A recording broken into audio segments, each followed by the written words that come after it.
안녕하십니까. 매일 교과 나눔에 오신 모든 분들을 진심으로 환영합니다. 2025년 제2기 3과를 함께 말씀을 나누게 되었습니다. 또 이 한 주가 주님 안에서 주시는 기쁨의 시간이 되기를 간절히 소망합니다. 기도하고 말씀 연구를 시작하겠습니다. 하늘에 계신 아버지 하나님, 저희를 사랑해 주셔서 감사합니다. 하나님, 정말 오늘 우리에게 이 시대에 가장 적절한 기별들을 허락해 주시고 오늘 우리가 그 진리를 확신하고 믿음으로 인하여 하나님 안에서 기뻐하며 또 나누며 또 주님을 찬양하며 살아갈 수 있도록 인도하여 주시옵소서. 이 시간을 주님께 온전히 맡기며 사랑 많으신 예수 그리스도의 이름으로 기도드리옵나이다. 아멘. 우리는 2025년 제2기를 맞아서 암시, 형상, 상징이라는 제목 하에 말씀을 연구하고 있죠. 특별히 성경 예언을 연구하는 방법이라는 아주 중요하고 구체적인 접근에 대하여 우리에게 소개해 주고 있습니다. 매우 흥미롭고 즐거운 시간을 보내고 있는 것 같아요. 근데 사실 제목이 조금 이상하게 느껴지고 익숙하게 다가오지 않으실지도 모르겠어요.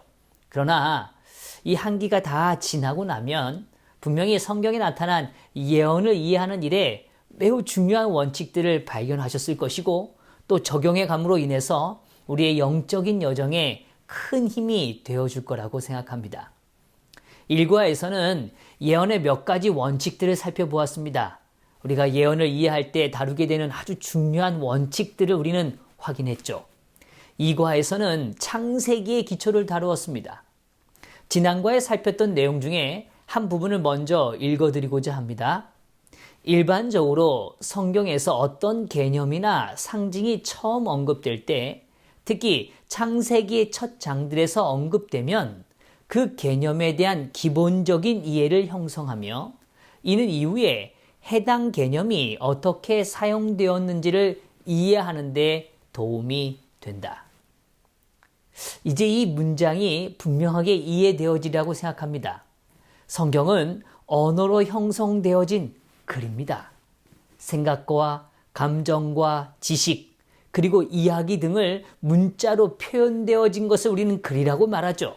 근데 성경이 놀라운 이야기는, 놀라운 점은 이 신의 생각과 감정 그리고 지식과 이야기가 인간에 전달되어지는 도구로서 글이 활용되었다는 겁니다. 우리는 하나님의 뜻을 이해하고 하나님을 알아가며 소통하는 그 기초로서 너무도 값진 선물로서 우리에게 성경을 허락해 주신 겁니다. 이 성경에 하나님의 생각과 뜻이 담겨지는 과정에서 하나님께서는 언어를 적극적으로 사용하고 계시다는 걸 우리는 발견하게 된 것입니다. 하나의 언어가 공간과 시간의 흐름 속에서 확장되는 거예요. 그리고 그 의미를 확장함으로 인해서 우리는 더 깊은 뜻을 발견하게 되는 것이죠. 깊은 진리를 발견하게 되는 것입니다. 하나님께서는 우리의 일상에 벌어지는 매우 일상적이고 실제적인 사건을 통해서도 진리를 이해하고 깨닫도록 그리고 그것을 소유할 수 있도록 일하고 사용하신다는 것입니다. 여기 교과에선 이렇게 설명합니다.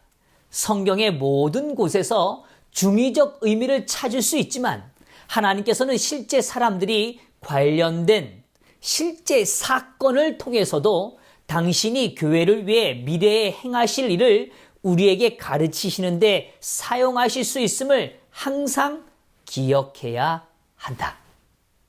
하나님께서는요, 우리의 삶에 펼쳐지는 어떤 사건들요, 아주 실제적인 사건들요, 우리가 경험하고 느낄 수 있는 사건들요, 그러한 사건들을 영적인 이해와 예언적인 깨달음을 위해서 매우 적극적으로 사용하고 계신다는 것입니다. 그러한 것들을 통하여 교훈의 도구로 쓰고 계시다는 걸 밝혀주는 것이죠. 이러한 이해를 바탕으로 이번 주 교과의 총 주제를 확인해 보고자 합니다. 주제가 무엇입니까? 결혼에서 가져온 심상, 이미지입니다. 결혼을 통해서 우리가 이해하게 되는 이미지예요. 그것을 통하여 우리는 예언에 대한 분명한 이해 그리고 진리를 확인하게 된다는 것입니다. 교과의 저자는 예언을 이해하기 위하여 또 다른 하나의 기둥으로서 일상적 사건의 연관성을 우리에게 밝혀주고 있는 것입니다. 결혼이란 문자 그대로의 실제적 사건입니다.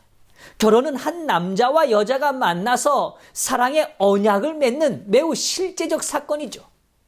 이것은 이 땅을 살아가는 이들에게 있어서 복음을 막론하고 펼쳐지는 매우 뜻깊은 사건입니다.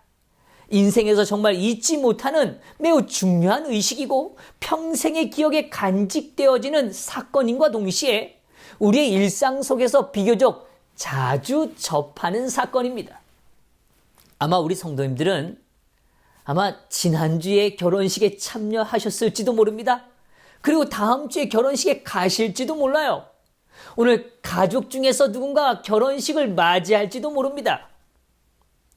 1년이라는 시간 속에 우리는 정말 결혼과 연관되어진 일들을 많이 간접적으로, 직접적으로 경험하며 살아간다는 것입니다.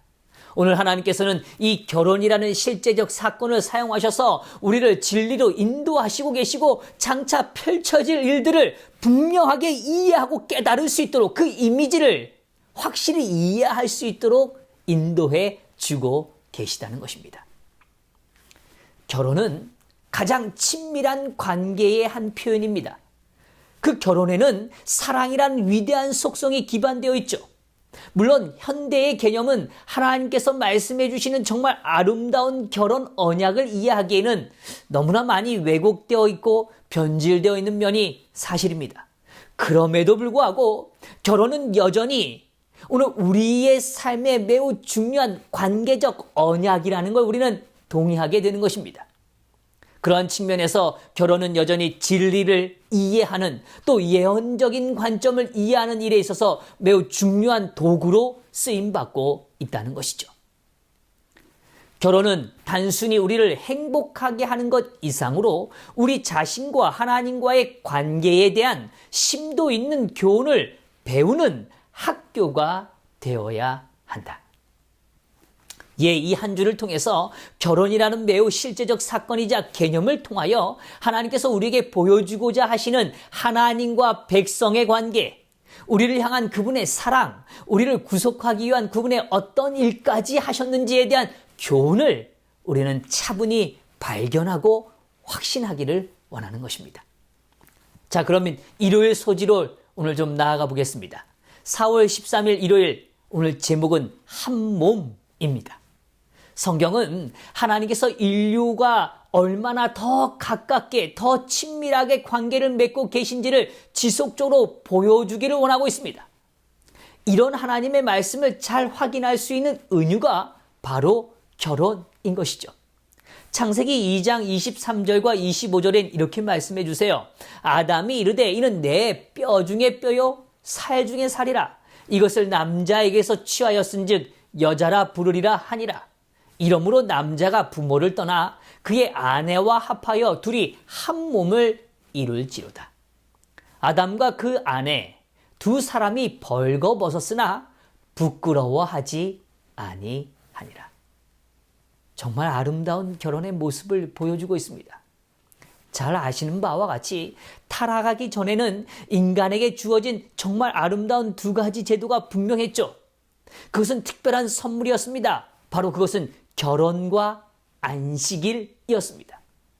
그러나 타락 후에도 인류가 여전히 참된 행복을 누리기 위해서 하나님은 이 두 제도를 여전히 보호하시고 지속하도록 인도해 주셨습니다. 우리가 주목하는 것은 타락 후에 나타난 결혼은 불완전한 두 사람이 맺는 관계라는 점인 것입니다. 그럼에도 주님은 결혼이 주는 축복을 감하지 않으셨어요. 인간이 이 땅에서 누리는 어떤 축복보다 완전한 축복을 부여하시기 위해서 다른 것으로는 채울 수 없는 축복의 영역, 그 결혼을 통하여 얻어지는 그 감사와 기쁨의 영역을 우리에게 허락해 주고 계시다는 것입니다. 결혼이 주는 그 축복의 핵심이 무엇입니까? 바로 하나됨입니다. 깊은 친밀감을 말하는 것이죠.